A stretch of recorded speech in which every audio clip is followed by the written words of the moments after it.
인천 쿠팡물류센터 화재가 사흘 만에 겨우 불길을 잡았습니다. 겹겹이 쌓여있는 생활용품들이 한꺼번에 타면서 진화 작업이 상당히 어려웠습니다. 스프링클러도 무용지물이었다는 지적이 나오는데 인근 주민들에겐 대피령까지 내려졌습니다. 먼저 지금 현장 상황 어떤지 취재기자 연결해 보도록 하겠습니다. 김준석 기자, 이제 불길이 잡힌 겁니까? 네, 화재 발생 61시간 만에 큰 불을 잡고 잔불 정리 작업에 돌입했습니다.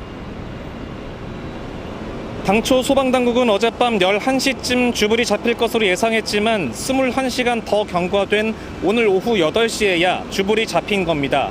물류센터 내부가 복잡한 데다 겹겹이 쌓인 생활용품 등 가연성 물질이 많아 진화에 어려움을 겪었습니다. 다 이어져 있어요.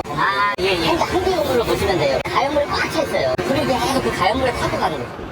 불이 시작된 물류센터 6층은 성인 한 명이 겨우 지나다닐 수 있을 정도로 통로가 좁아 소방장비 진입조차 어려웠습니다. 소방당국은 불이 확산된 6층과 7층 외벽을 뚫어 큰 불을 잡는 데 성공했습니다. 장맛비도 내렸는데 화재 진압엔 도움이 안 된 겁니까? 네, 어젯밤부터 이곳엔 20mm가 넘는 비가 내렸지만 화재 진압에 큰 도움이 되진 못했습니다. 빗물이 건물 내부까지 스며들지 못했기 때문입니다. 건축물 화재지 않습니까? 그 옥상 부분에는 도움이 될지 모르지만 내부까지는 도움이 되지는 않습니다. 장시간 이어진 화재로 건물 자재가 녹아내리면서 한때 소방당국은 붕괴 가능성에 대비하기도 했습니다. 주차 램프 그 타워가 전도된다고 하는 의견이 있었는데 그거를 이제 확률을 제로로 만들기 위해서 소방서에 열을 식히는 활동이나 소방당국은 큰 불을 잡는 데 성공하면서 열기가 식는 대로 내부로 진입해 잔불 정리 작업에 나설 예정입니다. 인천 쿠팡 물류센터 화재 현장에서 TV조선 김준석입니다. 화재 진압의 복병은 불이 난 6층이 아니라 바로 아래층에 있었습니다. 불에 취약한 리튬 배터리로 작동하는 물류 로봇이 상당량 보관돼 있었기 때문입니다. 복층 구조인 건물 형태도 진화 작업을 더디게 했습니다. 이어서 황선영 기자입니다. 살수차 물줄기에도 시커먼 연기는 되려 거세집니다. 불이 난 6층과 7층 바로 아래인 5층에는 리튬 배터리로 작동하는 물류 로봇 수백 대가 보관돼 있습니다. 대형 전기차 20대 분량과 맞먹습니다. 한 번 불이 붙으면 진화가 어렵고 폭발 위험이 큰 리튬 배터리 특성상 불길이 5층으로 번지면 건물 전체로 확산될 위험이 커집니다. 소방당국이 아래층으로의 연소 확산을 막는 데 총력을 기울이는 이유입니다. 열축척 상황을 실시간으로 확인하면서 연소가 심한 구역에 장비를 집중 투입하여 하부층으로의 연소 방지에 주력하고 있습니다. 불이 난 6층의 복층 구조도 진화를 어렵게 하는 요인입니다. 바닥 면적은 28,300여 평방미터, 축구장 4배 크기입니다. 층고는 10m 안팎으로 일반 건물보다 훨씬 높습니다. 여기에 내부 적재 구조가 3개 층으로 나뉘어 있어 외부에서 뿌린 물이 깊숙한 곳까지 닿기 어려운 구조입니다.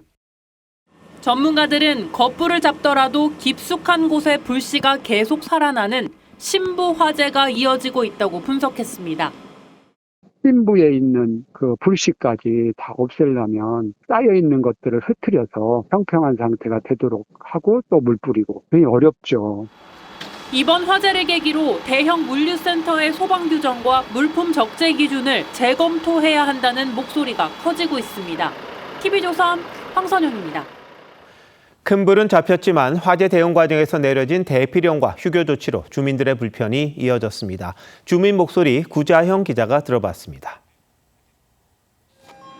4인 가족이 겨우 누울 수 있는 텐트 24개, 주민들이 꽉 들어차 있습니다. 화재 진압이 길어지자 지자체가 어젯밤 11시 물류센터 반경 116m 이내 주민들에게 대피령을 발령한 겁니다. 인근 초등학교 2곳에 마련된 임시 대피소엔 150여 명이 머물고 있습니다. 점심 도시락을 받아든 주민들은 언제 집에 돌아갈 수 있을지 걱정이 앞섭니다. 시큼하고 연기가 냄새가 너무 심해서 갈 수가 없었어. 생활이 불가능해. 문을 못 닫아놓고 이상하게 목이 전기침이 계속 나고 그래서 화재 현장 인근에 SK 석유화학 공장이 있어 불길이 번질 가능성을 우려하는 목소리도 나왔습니다. 화재 여파에 이곳 초등학교뿐만 아니라 어린이집 12곳도 오늘 하루 휴원하기로 결정했습니다. 갑작스런 휴교 소식에 학부모들은 발을 동동 굴렀습니다.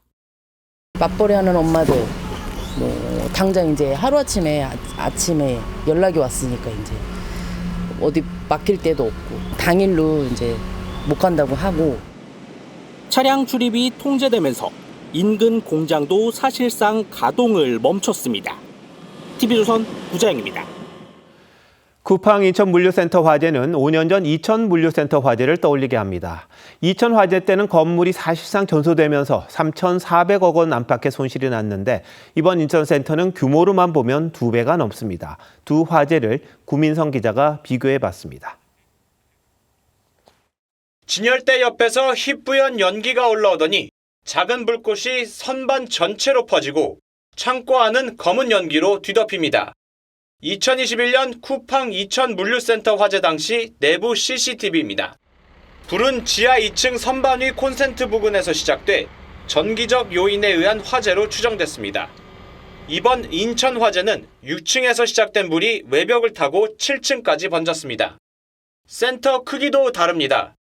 이천센터는 연면적 12만 7천 제곱미터, 인천센터는 29만 9천 제곱미터로 2배가 넘습니다. 이천 화재는 129시간여 만에 꺼졌습니다. 건물은 사실상 전소됐고 소방관 1명이 순직했습니다. 당시 쿠팡이 공시한 화재 관련 순손실은 약 2억 9,600만 달러, 우리 돈 3,400여억 원입니다. 인천센터의 피해액은 더 클 것으로 예상됩니다. 기계 장치도 있고 물류 설비도 있고 물류센터에 있는 그 물건만 하더라도 뭐 수천억이 될 가능성이 많고 이천 화재 뒤 해당 물류센터 직원 1,400여 명은 수도권 20여 개 센터로 나눠 배치됐습니다. 당시 약간의 배송 지연은 있었지만 전면 중단 사태로까지 번지진 않았습니다. 이번에도 직원들이 경기권 다른 센터로 출근해 물류를 분산 처리하고 있습니다. 인천센터에만 있는 물건들이 있어요. 이런 제품은 빨리 재고 확보를 해서 주변 물류센터를 이용해서 빠른 재고 대응을 해야 될 것 같고요. 인천센터의 정확한 피해 규모와 배송 차질 범위는 불이 꺼진 뒤에야 확인될 전망입니다. TV조선 구민성입니다. 대형 창고 화재는 반복되고 있고 초지는 됐다지만 아직도 불길 잡는 게 쉽지는 않아 보입니다. 안전 기준이 제대로 마련돼 있는지 박한술 기자와 하나하나 따져보도록 하겠습니다. 박 기자, 물류센터 안에 적재된 물건이 많다, 이건 알겠어요. 그런데 불길을 잡는 게 이렇게까지 어려운 겁니까? 왜 그런 겁니까? 네, 화재가 발생한 쿠팡 물류센터는 한 층의 층고가 약 10m 정도인데요. 이것을 3개 층으로 나눈 복층 형태에다가 채꽂이식 적재 선반을 빼곡히 채워둔 구조입니다. 선반마다 비닐과 종이처럼 불에 잘 타는 포장재와 상품들이 보관돼 있었습니다. 천장에 닿을 듯이 높은 책장이 빼곡하게 들어선 도서관을 떠올려 보면 될 것 같습니다. 스프링클러에서 물이 나온다고 해도 아랫부분까지 잘 닿기는 어려울 수밖에 없습니다. 그럼 스프링클러를 더 많이 설치하거나 아니면 적재량을 일정 수준 이하로 유지하는 것밖에는 방법이 없어 보이는데요. 네, 그렇습니다. 원래 기준은 높이 4에서 6m마다 스프링클러를 설치하도록 돼 있었는데 2020년 용인 물류센터 화재로 2024년부터는 창고 시설만을 대상으로 한 안전기준이 별도로 마련됐고 스프링클러 설치 기준도 높이 3m마다로 강화됐습니다. 화재가 발생한 B동은 작년 준공돼 강화된 기준의 적용 대상이지만 2020년에 지어진 A동은 예전 기준에 적용을 받고 있습니다. 그럼 2024년 이전에 지어진 물류센터는 강화된 기준을 적용받지 않는다, 이 말이잖아요. 걱정되네요. 네, 그렇습니다. 2026년 현재 기준 국내 물류센터는 5,949개인데 이 중 4,900여 개가 2024년 전에 준공됐습니다. 안전기준이 강화된다고 하더라도 이것을 소급 적용할 수는 없습니다. 법으로 강제할 수 없다면 기업이 안전기준을 스스로 강화하도록 유도해야 한다는 지적이 계속되었습니다. 시설을 설치하고 수십 년간 보험료를 싸게 내는 것들, 안전도를 높이면 상응하는 보험료를 감면해주는 경제의 논리로서 강화된 기준들을 적용할 수 있게끔 유도하는 그런 방식으로. 뭐 스프링클러도 그렇다 치고요. 그런데 잘 타는 물건을 아주 많이 쌓아놓는 그런 구조잖아요. 그 정교한 대책이 필요한 것 같은데 해외는 어떻게 하고 있습니까?